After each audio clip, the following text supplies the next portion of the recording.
Salut les bourgeois, c'est moi, c'est Claude Charclot. Alors, avant toute chose, je voudrais vous dire que je vais pas vous dire où je me trouve. Ouais, je suis caché. Pourquoi je me cache? Bah attendez, je vais vous expliquer. Un peu de patience. Alors, je me cache parce que je suis poursuivi. Bah oui, c'est pas pour jouer à cache-cache ou au loup glacé. Crétin, imbécile. Oh, oui, c'est parce que mon demi-frère, le docteur Pulamort, me recherche. Ouais. Il va finir par me tuer, ce con-là. Après avoir foutu mon autre demi-frère, psychopathe, en prison, et puis avoir foutu ma mère, cette vieille truie, dans un EHPAD. Il a choisi de me séquestrer chez lui pour faire des expériences sur moi. Depuis le mois d'avril que je suis enfermé chez lui, dans sa maison dégueulasse, là. Alors, il m'a fait des prises de sang. Il m'a prélevé du sang. Oui. Alors ça, il m'a dit que c'était pas pour les expériences ni pour les recherches, c'est simplement pour s'amuser. Mais c'est pas drôle. Il se prend pour un vampire ou quoi? Alors, donc, par moment, il a pris mon sang. Et vous savez ce qu'il a fait, ce vampire? Il est cinglé. Il l'a mis dans un verre et il l'a bu. Ouais, parfaitement. Il l'a bu. Et c'était drôle parce que après, il était sous. Ben oui, faut pas oublier que je suis alcoolique. Il y a de l'alcool dans mon sang. Il est à m'ajouter. Je suis tellement alcoolique que mon foie, il est imbibé. C'est une vraie éponge. Il était bourré. Et le lendemain, du coup, il m'a tapé. Ouais, il m'a mis une claque. Il m'a dit, à cause de toi, j'ai bu. Et puis alors, il m'en a fait subir les choses. J'étais attaché à un radiateur, et puis, des fois, pour se faire rigoler, il m'avait mis un chapeau de bouffon et puis un nez de clown. Mais ça ne faisait rire que lui. En même temps, c'est normal. Il y avait que nous deux. Ouais, avec nous deux. Moi, depuis le mois d'avril, j'ai pas vu mon fils. Et mes petits-enfants. Et sa femme. Oh, elle est belle, sa femme. Un jour, j'ai regardé sous la douche. Elle était toute nue. Oh, c'était beau. Des années que j'avais pas vu une femme. Ben oui, parce que je traînais dans la rue à fouiller dans les poubelles et il n'y avait pas de gonzesses.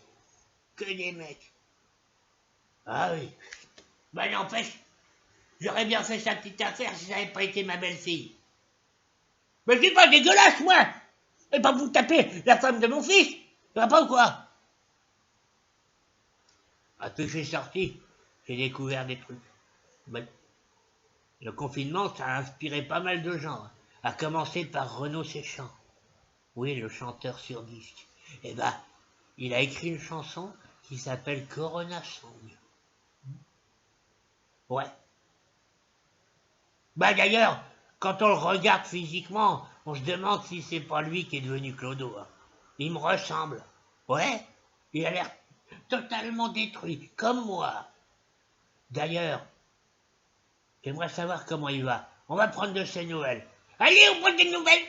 Allez. Ouais, effectivement, le confinement m'a inspiré.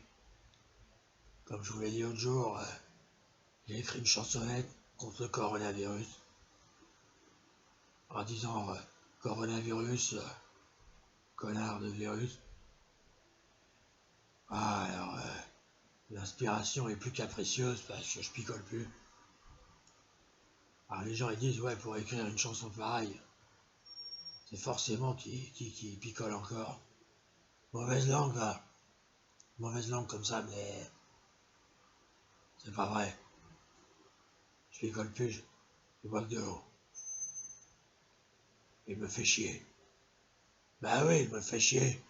Avant, quand je picolais, je voyais plein de potes, mais maintenant que je picole plus, mes potes ils viennent plus à la maison. Alors j'écris les chansonnettes.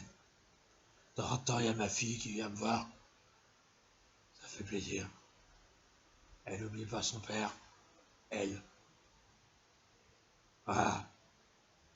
Mais pour ce qui est de se cacher, j'avais écrit une chanson là-dessus, en 2002, dans l'album Boucan d'enfer. Oui. Les paroles, c'est pour vivre heureux, je vis caché au fond de mon bistrot peinard. Oh bah merde, je me rappelle plus de la suite. Ouais, parce que j'ai un peu le cerveau gelé. Un petit souvenir de l'alcool, là. Voilà. Bon, je vous laisse. Je vais continuer à écrire. Bah oui, je l'ai caché. Oui, je l'ai caché, qu'est-ce qu'il y a? Ça m'énerve, ça.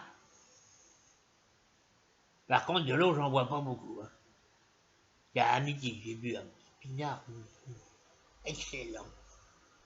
Bah, à l'âge que j'ai bien le droit. Je suis vieux maintenant. Alors, vous croyez où? Vous prenez pour qui? Ah, vous crachez à la gueule. Je suis énervé. Ouais. Bah, gérer, quoi. Presque 6 mois de captivité, il y a de quoi être énervé. Hein? Cette année, j'en ai chié des ronds de chapeau, cette saison. Hein? En septembre, je vais en tôle. En avril, je suis séquestré par une famille de fous digne de massacre à la tronçonneuse. Alors j'ai de quoi être énervé, non? Ah, c'est pas que je m'énerve trop. C'est le cœur qui s'emballe. Et 100 balles, c'est cher. Quoi, j'ai pas le droit de faire de l'humour? De faire des jeux de mots? Vous m'énervez. C'est comme André Berkoff. Lui, il s'énerve souvent. D'ailleurs, où est-ce qu'il en est, lui, en ce mois d'août, André Berkoff? On l'écoute! Oui, je vous remercie, Claude, de prendre de mes nouvelles. C'est très gentil à vous. Alors, oui, je suis en vacances. J'en profite parce que l'année a été épuisante entre la crise du Covid et ces politiciens qui nous malmènent depuis X années. Je n'en peux plus. Ça va me faire du bien de me ressourcer un petit peu au soleil. Alors, Cessez de me parler de politique alors que je suis en vacances. Les vacances sont pour moi sacrées. Hein, je peux boire tranquillement quelque chose de frais avec des glaçons. Et puis, je ne veux pas constamment être emmerdé par des gens qui n'ont rien d'autre à foutre. Voilà ce que je voulais dire. Hein. Et oui, d'accord, Emmanuel Macron est au fort de Brégançon. Mais n'oubliez pas que c'est avec notre pognon qu'il se dort la pilule au soleil avec sa femme qui est vieille, qui est laide et qui ressemble à une vieille serpillière.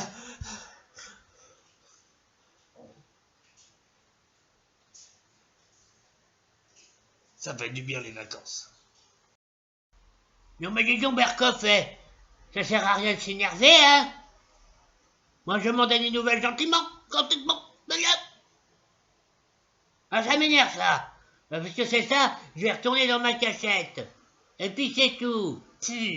Voilà. Et je vous laisse avec Fabien Lecoeuvre. Parce qu'on est au mois d'août, et il va vous parler des tubes de l'été. Quant à moi, eh ben je vous dis pas au revoir, tiens. Alors effectivement, je vais vous expliquer d'où vient le terme tube de l'été. Alors, le tube de l'été, d'où est-ce que ça vient? Eh bien, c'était à l'époque des hit parades. En juin 1975, Joe Dassin s'apprêtait à chanter le légendaire tube de l'été 1975, L'été indien. Et il écrivit les paroles et les musiques avec, il y a du vent, avec des paroliers et des musiciens. Et un des musiciens commence à jouer la mélodie dans une espèce de tube en plastique, comme ceci.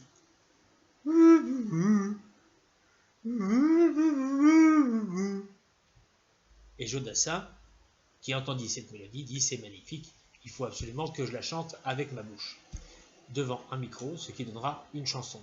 Et effectivement, il enregistra par ce moyen-là l'été indien.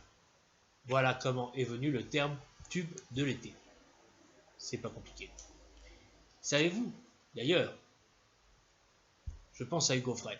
Pourquoi? Je ne sais pas, mais je pense à lui. Savez-vous pourquoi il s'appelle Hugo Frey? Parce que son vrai nom n'est pas Hugues Aufray.